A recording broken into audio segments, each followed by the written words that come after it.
sais pas s'il y a d'autres questions. Ah. Alors, est-ce que Jésus et un démon peuvent cohabiter dans le même corps? D'accord. Par exemple, si quelqu'un qui a vécu, enfin, qui vit dans l'église, tout ça, Mhm. qui est là depuis toujours, Mhm. et qu'au final, ben, il est possédé. D'accord. Quelqu'un qui vit dans l'église. Ouais, Ok. ouais, qui a grandi dedans, tout ça. Donc, tu veux dire dans une assemblée Dans une assemblée, dénominationnelle, tout ouais. ça là. Et très bonne question. Et la parole nous dit que nous sommes le temple du Saint-Esprit. Voilà. Maintenant, il faut se poser la question, est-ce que Dieu habite dans un corps humain dans toute sa gloire? Non. Non.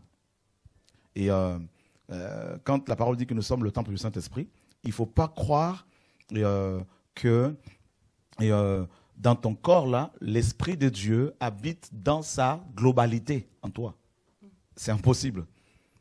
Seul Jésus-Christ, homme, a reçu l'Esprit sans mesure. Et on va prendre un passage dans Éphésiens chapitre 4.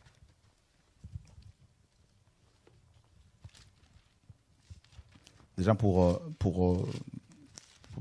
bien comprendre ce que c'est le fait d'être rempli de l'Esprit, ça veut dire quoi exactement, Dieu qui habite en nous, Éphésiens 4. Et on va lire à partir du verset 7. Mais la grâce est donnée à chacun de nous selon la mesure du don de Christ. C'est ça en fait. Nous avons reçu des mesures, des talents, et on a reçu des parts, ce qu'on appelle aussi les arts de l'esprit. Et maintenant, c'est en Christ seul qu'habite corporellement toute la plénitude de la divinité, selon Éphésiens, comme à Colossiens 2,9. Maintenant, nous, on a reçu effectivement des mesures, on a reçu des dons avec mesure.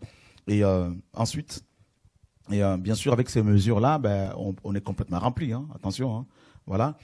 Est-ce que Dieu peut cohabiter dans un corps avec un démon, bibliquement parlant? Non. Non. Et le Seigneur, dans Apocalypse 3,20, il dit, voici, je me tiens à la porte et je frappe. Si quelqu'un ouvre la porte et entend ma voix et ouvre la porte, j'entrerai chez lui, je souperai avec lui et lui avec moi. Donc là, on voit quand même qu'au départ, dans Apocalypse 1,12, il était au milieu de l'église. Et ensuite, il se retrouve hors de l'église à cause du péché, à cause des fausses doctrines. Donc, lorsqu'une personne qui se dit chrétienne est possédée, c'est sûr que l'Esprit de Dieu n'est plus là. Mais toutefois, la plupart des gens qui se disent chrétiens dans nos assemblées ne le sont pas. C'est ça le problème.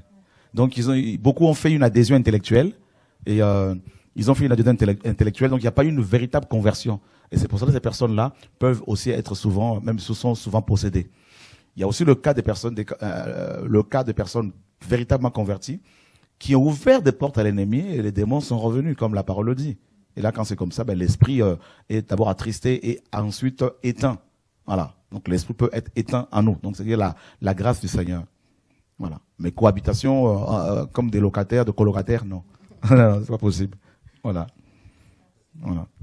Là, on parle de la possession. Hein. Oui, oui. On parle pas de l'influence démoniaque qui vient de l'extérieur. On parle de la possession. Voilà. Posséder, c'est être au contrôle. Posséder, c'est contrôler quelqu'un totalement. Voilà.